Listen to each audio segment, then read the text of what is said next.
जय हिंद मेरे प्यारे दोस्तों, स्वागत है आज की एक नई वीडियो में। दोस्तों आज की इस वीडियो में हम कक्षा 12 साहित्यिक हिंदी के बादल राग चैप्टर की लिखित व्याख्या देखने वाले हैं। ठीक है, साथ ही मैंने अपनी हैंड रिटन नोट्स भी ले रखी है, आप लोग देख सकते हो।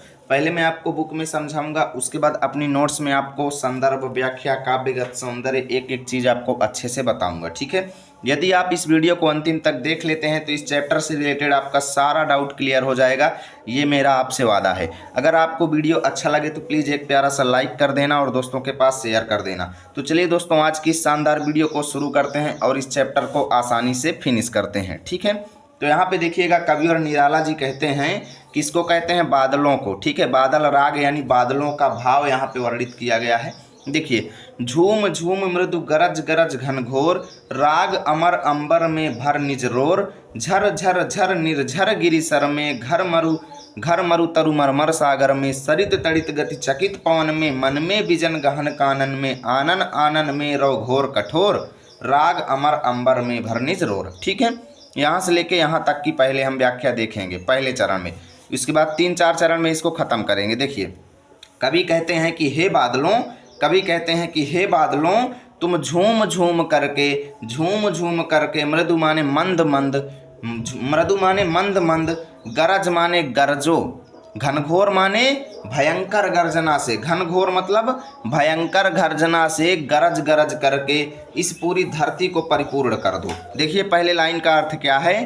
कवि निराला जी बादलों को कहते हैं कि हे बादलों, तुम झूम झूम करके मंद मंद, ठीक है, या फिर ऐसे लिखो, तुम मंद मंद झूमते हुए अपनी घनघोर गर्जना से, गरज गरज माने गर्जना से, घनघोर माने घनघोर या भयानक, अपनी भयानक गर्जना से इस संपूर्ण वातावरण को परिपूर्ण कर दो, संपूर्ण धरती को परिपूर्ण कर दो। ठीक है ना? हे बादलों, तुम अंबर में मतलब आसमान में, भर माने भर दो, निज माने अपनी, रोर माने शोर से, अपनी आवाज़ से, अपनी शोर से आसमान में एक अमर संगीत छोड़ दो। राग अमर, राग माने संगीत, अमर माने अमर, यानी एक अमर संगीत छोड़ दो। ठीक है, हे बादलों, तुम अपनी शोर से, अपनी आवाज़ से, अपनी गर्जना से आकाश में एक अमर संगीत छोड़ दो। ठीक है, आगे कवि कहते हैं निराला जी कि हे बादलों, तुम ऐसे बरसो। कुछ देखिए, व्याख्या में आपको कुछ अपने से भी ऐड करना पड़ता है, वही तो व्याख्या कहलाती है।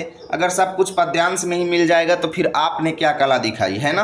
व्याख्या में आपको अपने से ऐड करना पड़ता है। तो देखिए, कविवर निराला जी कहते हैं कि हे बादलों, तुम ऐसे बरसो, इतना बरसो जिससे निर्झर माने झरने में, गिरि माने पर्वत में, सर माने तालाबों में। ठीक है, झरने में, पर्वतों में और तालाबों में झर झर झर की ध्वनि आने लगी। कैसे ध्वनि? झर झर झर की आवाज़ आने लगी। ठीक है, एक झर प्रयोग हुआ है झरने के लिए, एक झर प्रयोग हुआ है पर्वत के लिए और एक झर प्रयोग हुआ है तालाब के लिए। ठीक है, यानी हे बादलों, तुम इतना बरसो, ऐसे बरसो कि झरने में, पर्वतों में और तालाबों में सभी जगह झर झर झर की ध्वनि आने लगे। ठीक है, और हे बादल, तुम इतना बरसो, इतना बरसो कि घर घर माने घर घर में एक नवजीवन का संचार हो जाए। घर घर में नवजीवन का संचार होने का मतलब ये है कि जो किसान लोग होंगे वो तुम्हारी बारिश से प्रसन्न होंगे, क्योंकि उनकी खेती को एक नया जीवन मिलेगा।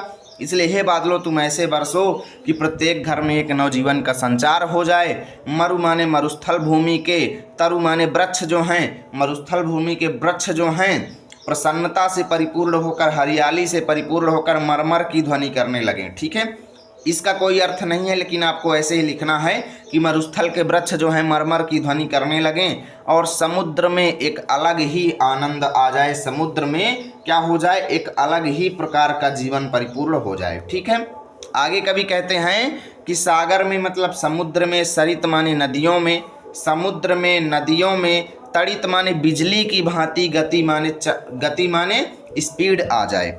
ठीक है ना? यानी हे बादलों, तुम ऐसे बरसों की नदियां जो हैं और समुद्र जो है इसमें बिजली की तरह स्पीड आ जाए, और उस विकास को देखकर, उस स्पीड को देख करके, उस तीव्रता को देख करके पवन जो है, वायु जो है, हवा जो है चकित हो जाए, आश्चर्यचकित हो जाए। ठीक है ना?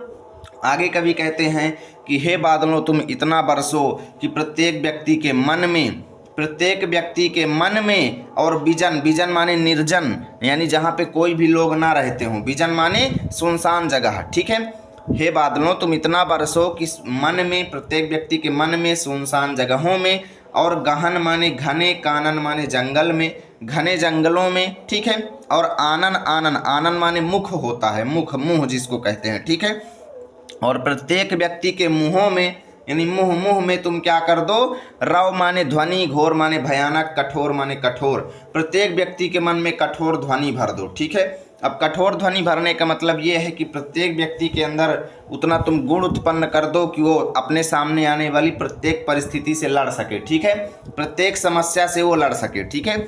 आगे कहते हैं कि प्रत्येक व्यक्ति के मन में, निर्जन स्थानों में, घने जंगलों में और इस दुनिया के प्रत्येक व्यक्ति के मुंहों में तुम अपनी कठोर ध्वनि को भर दो, ठीक है।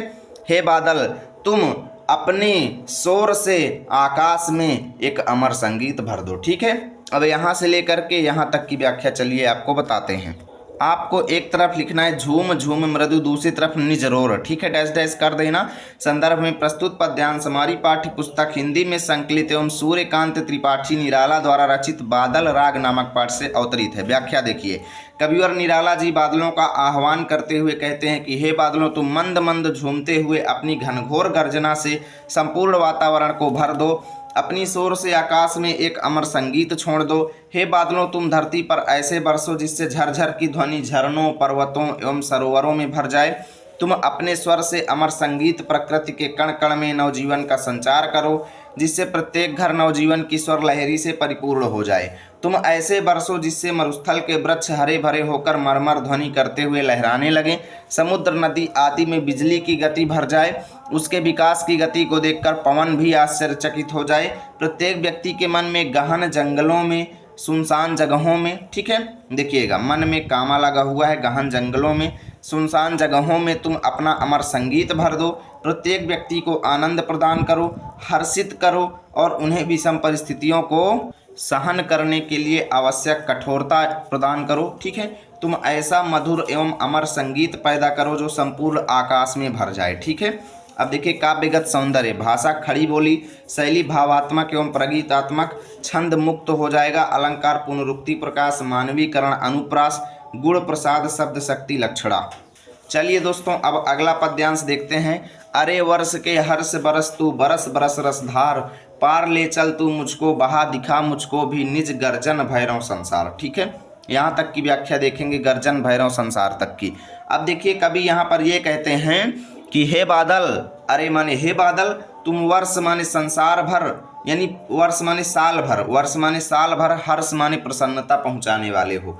वर्ष के हर्ष किसको कहा गया है? बादल को, क्योंकि बादल सालों साल व्यक्ति के मन में प्रसन्नता भरता रहता है, क्योंकि बादल जब बरसते हैं तो उससे अनाज होता है और अनाज को सालों साल व्यक्ति खाते हैं, उनको प्रसन्नता मिलती है, ठीक है।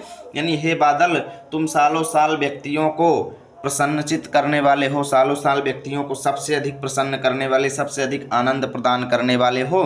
हे बादल, तुम अपने रस की धारा को, प्रेम की धारा को बरसाओ, बरस तू बरस बरस कर, यानी इतना ज़्यादा बरसो, इतना ज़्यादा बरसो कि तुम्हारी बारिश जो है वो लोगों को प्रेम की धारा लगे, ठीक है ना। और हे बादल, उसी बरसात में बरस बरस जो यूज हुआ है ना, सबका एक ही अर्थ है, बरसो, ठीक है ना। अब वो चाहे एक बार यूज हो जाए चाहे 4 बार, बस आपको ऐसे ही लिखना है कि हे बादल तुम बरसो, और बरस बरस माने इतना बरसो, इतना बरसो कि तुम्हारी बारिश जो है प्रेम की धारा की तरह लगने लगे, ठीक है। उससे एक अलग ही प्रकार का रस यानी आनंद प्राप्त हो। और पार ले चल तू मुझको, बहा दिखा मुझको भी निज गर्जन भैरव संसार। और कहते हैं, कभी कभी कहते हैं कि हे बादल तू इतना बरस, हे बादल तुम इतना बरसो कि मुझको भी अपने साथ ले चलो। पार, पार माने उस पार, किस पार? क्षितिज के उस पार, ठीक है ना, क्षितिज के उस पार मुझको भी ले चलो। और बहा माने बहा करके, हे बादल तुम इतना बरसो कि उसी बरसात से मुझको भी अपने साथ बहा करके ले चलो। और मुझको भी दिखाओ, दिखा माने दिखाओ, मुझको भी निज माने अपनी, अपनी गर्जन माने गर्जन, भैरव माने भयानक, भयानक गर्जन से युक्त संसार को मुझको भी दिखाओ, ठीक है। कभी कहते हैं, हे बादलों तुम जहाँ पे रहते हो बहुत ज़्यादा अंधेरा रहता है, बहुत ज़्यादा भयंकर लगता है वो संसार देखने में। देखिए, क्षितिज किसको कहा जाता है? जैसे आसमान और धरती जहाँ पे आप देख रहे हैं, आसमान और धरती जहाँ पे मिली हुई आपको दिखाई दें, उसी को क्षितिज कहा जाता है, ठीक है। तो कभी कहते हैं कि हे बादलों तुम इतना बरसो कि मुझको भी अपने साथ बहा करके ले चलो और अपनी भयानक गर्जना से युक्त संसार को मुझे भी दिखाओ, ठीक है। आपको एक तरफ लिखना है अरे वर्ष के हर्ष, दूसरी तरफ गर्जन भैरव संसार। संदर्भ आपको पूर्वत यानी जो पहले वाले में लिखे हो सेम यहाँ पे वही लिख लेना है, ठीक है। व्याख्या, कवि बादलों को कहते हैं कि वर्ष भर में सबसे अधिक आनंद प्रदान करने वाले बादल, तुम अपनी जल की धारा से अर्थात वर्षा की बूंदों को बरसाकर संपूर्ण प्रकृति के कण कण में नवजीवन का संचार कर दो। कवि बादलों को इतना अधिक बरसने के लिए कह रहा है कि तुम बरसकर मुझे भी अपने साथ बहाकर ले चलो। फलस्वरूप इस भीषण संसार में क्षितिज के उस पार पहुंचकर मैं भी तुम्हारे गर्जना भरे उस संसार को देख सकूं जिसे भयानक कहा गया है, ठीक है। हे बादल, तुम इतना बरसो कि मेरे अस्तित्व को अपने में मिला दो, ठीक है। देखिए, काव्यगत सौंदर्य देख लीजिए, भाषा खड़ी बोली है, शैली भावात्मक एवं प्रगीतात्मक है, छंद मुक्त है, अलंकार पुनरुक्ति प्रकाश एवं मानवीकरण, गुण प्रसाद शब्द शक्ति लक्षणा। चलिए दोस्तों, अब अगला देखते हैं। उथल पुथल कर हृदय मचा हलचल, चल रे चल मेरे पागल बादल, धंसता दलदल हंसता है नद खल खल, बहता कहता कुल कुल कल कल कल कल, ठीक है। यहाँ तक की व्याख्या हम देखेंगे। अब देखिए, कवि ये कहते हैं यहाँ पे मेरे पागल बादल। आखिर बादल को कवि पागल क्यों कह रहे हैं, आपको मैं ये पहले समझा देता हूँ। देखिए, बादल को पागल इसलिए कहा गया क्योंकि पागल व्यक्ति जो है उसका कुछ निर्धारित नहीं होता कि किधर से आए किधर जाए, कहाँ घूमे कहाँ रहे, वो एकदम मूर्ख होता है, जहाँ मन होता है वहाँ जाता है। वैसे ही ये बादल हैं, इनका जिधर मन होता है उधर चल देते हैं, इनका कोई ठिकाना नहीं है, ठीक है ना, इसलिए इनको पागल कहा है कवि ने। अब देखिए, उथल पुथल कर हृदय मचा हलचल, चल रे चल मेरे पागल बादल, यानी कवि ये कहते हैं कि हे बादलों, तुम इतना बरसो इतना बरसो इतना बरसो कि मेरे हृदय में मेरे मन में उथल पुथल मच जाए, ठीक है। उथल पुथल मच जाए मतलब उलट पलट मच जाए, और मैं भी तुम्हारे साथ चलने के लिए तैयार हो जाऊं, ठीक है। चल रे चल मेरे पागल बादल, चल रे चल मतलब तैयार हो जाओ और इतना ज़्यादा बरसो कि मेरे हृदय में मेरे मन में उथल पुथल मच जाए। और हे बादल, जब तुम बरसते हो तो धंसता है दलदल। दलदल कैसे धंस जाता है, क्योंकि जो दलदल होता है वहाँ पे पानी भर जाता है तो उसका दलदलापन जो है वो समाप्त हो जाता है। इसलिए हे बादलों, तुम इतना बरसो क्योंकि हे बादल, तुम्हारे बरसने से दलदल धंस जाते हैं, ठीक है।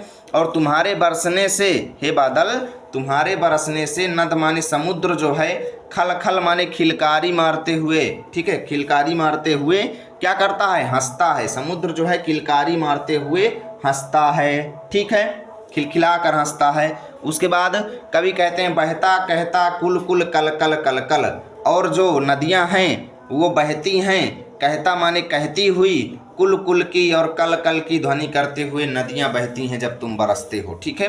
कल कल की ध्वनि, कुल कुल की ध्वनि करते हुए नदियां समुद्र इत्यादि बहते हैं, इसलिए हे बादल तुम बरसो। देखिए, आपको एक तरफ लिखना है उथल पुथल, दूसरी तरफ कल कल, ठीक है। संदर्भ पूर्वत व्याख्या, कवि कहता है कि हे बादलों, तुम इतना बरसो कि मेरे हृदय को आनंद विभोर कर उलट पलट कर दो, अर्थात मेरे मन में हलचल पैदा कर दो। तुम्हारे बरसने से दलदल धंस जाते हैं, समुद्र खिलखिलाकर हंसने लगता है, सरिताओं का जल कल कल की ध्वनि से तुम्हारा ही यशोगान करने लगता है। कवि बादलों को इतना बरसने के लिए कह रहा है कि नदियाँ वर्षा के पानी से भरकर हिलोरें खाने लगें, साथ ही कहीं भी पानी का अभाव ना हो। नदियाँ कुल कुल कल कल की ध्वनि से सदैव बहती रहें, ठीक है।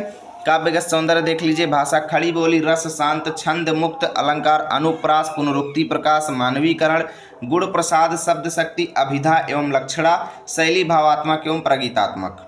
चलिए दोस्तों, अब अगला देख लेते हैं। अगला है देख देख नाचता हृदय बहने को महा बिकल बेकल, इसी मरोर से इसी शोर से सघन घोर गुरु गहन रोर से, ठीक है। मुझे गगन का दिखा सघन वह छोर, राग अमर अंबर में भरनिज रोर। अब देखिए, कवि कहते हैं कि हे बादल, तुम्हारा ये बरसने का दृश्य जो है ना, हे बादल, तुम्हारे बरसने का दृश्य देख देख करके मेरा हृदय जो है नाचने लगता है, प्रसन्न हो जाता है। तुम्हें बरसता देख करके मेरा हृदय प्रसन्न हो जाता है। और हे बादल, तुम्हारी बारिश के साथ बहने को मतलब बहने के लिए, तुम्हारी बारिश के साथ बहने के लिए ये मेरा मन जो है महा माने बहुत ज़्यादा, अत्यधिक, विकल माने व्याकुल हो जाता है, और बेकल माने बेचैन हो जाता है। मेरा मन जो है तुम्हारे साथ बहने के लिए, तुम्हारी बारिश के साथ बहने के लिए मेरा मन अत्यधिक व्याकुल हो जाता है और बेचैन हो जाता है। अर्थात कवि स्वयं को बादल के पानी के साथ मिला देना चाहते हैं, ठीक है। और कहते हैं हे बादल, इसी मरोड़ से यानी इसी तीव्रता के साथ, इसी तेजी के साथ और इसी शोर के साथ, हे बादलों, तुम इसी तीव्रता के साथ और इसी शोर के साथ सघन माने बादलों से युक्त, घोर, घोर माने भयानक, गुरु माने बड़े बड़े। यानी कहते हैं हे बादलों तुम इसी शोर और इसी तीव्रता के साथ बादलों से युक्त बड़े बड़े, गहन माने घने घने, और रोर से मतलब अपनी ध्वनि के साथ मुझको आकाश का दिखाओ, मतलब दिखा मतलब दिखाओ। हे बादलों तुम मुझे आकाश का सघन माने घना वह छोर दिखाओ, वह किनारा दिखाओ जहाँ पे तुम लोग रहते हो। कभी कहते हैं कि हे बादलों तुम अपने, घोर माने भयानक, भयानक, ठीक है ना। हे बादलों तुम मुझे अपना वह एरिया दिखाओ, आकाश का वह किनारा दिखाओ जो बादलों से युक्त अत्यंत भयंकर और बड़े बड़े बादलों से युक्त है, ठीक है, और घने घने बादलों से युक्त है, ठीक है ना। कहते हैं कभी कि हे बादलों तुम मुझे सघन, सघन माने बहुत ज़्यादा घना, आकाश का वह किनारा दिखाओ जो अत्यधिक बादलों से युक्त है, बड़े बड़े बादलों से, और घने बादलों से युक्त है, और रोर माने अत्यधिक गर्जना से, अत्यधिक तेज ध्वनि से परिपूर्ण है। तुम मुझे आसमान का वह छोर दिखाओ, ठीक है। आगे कभी कहते हैं हे बादलों तुम निज रोर मतलब अपनी ध्वनि से, अपनी आवाज़ से आकाश में एक अमर संगीत छोड़ दो, ठीक है। आपको एक तरफ लिखना है देख देख नाचता, दूसरी तरफ निज रोर, डैश डैश कर देना। संदर्भ पूर्वत व्याख्या। कवि कहता है कि हे बादल तुम्हें बरसता देख संपूर्ण पृथ्वी भाव विभोर हो उठती है, वर्षा की बूंदों को देखकर मन खुशी से नाच उठता है। बादलों के बरसने से न केवल हर्ष की लहर चारों ओर फैल जाती है, अपितु मन व्याकुल होकर वर्षा की बूंदों में ही मदमस्त हो जाना चाहता है, अर्थात कवि स्वयं को वर्षा के पानी में खो देना चाहते हैं। कवि बरसते हुए बादलों को संबोधित करते हुए कहता है कि हे बादल मुझे आसमान का वह किनारा दिखाओ, ठीक है, मुझे आसमान का वह किनारा दिखाओ जो अत्यधिक डरावना प्रतीत हो रहा था, अर्थात वह किनारा जिसकी थाह अत्यधिक गहरी व डरावनी थी। कवि कहता है कि हे बादलों तुम ऐसा मधुर एवं अमर संगीत पैदा करो जो संपूर्ण आकाश में फैल जाए, ठीक है। अब देखिए काव्य का सौंदर्य देख लीजिए। भाषा खड़ी बोली शैली भावात्मक एवं प्रगीतात्मक, छंद मुक्त, अलंकार पुनरुक्ति प्रकाश एवं अनुप्रास, गुण प्रसाद शब्द शक्ति लक्षणा एवं व्यंजना। यहाँ से आपका चैप्टर फिनिश हुआ। उम्मीद करता हूँ आपको वीडियो अच्छी लगी होगी। प्लीज़ वीडियो को लाइक करना, दोस्तों के पास शेयर करना, और अगर आपको इसका PDF चाहिए तो टेलीग्राम पे जाना है, लर्न विथ आरपी लिखना है, मेरा चैनल आएगा, उसको ज्वाइन कर लेना है। वहाँ पे इसकी पेड PDF आपको मिल जाएगी। मिलेंगे आप सभी के साथ अगली वीडियो में, तब तक के लिए जय हिंद जय भारत।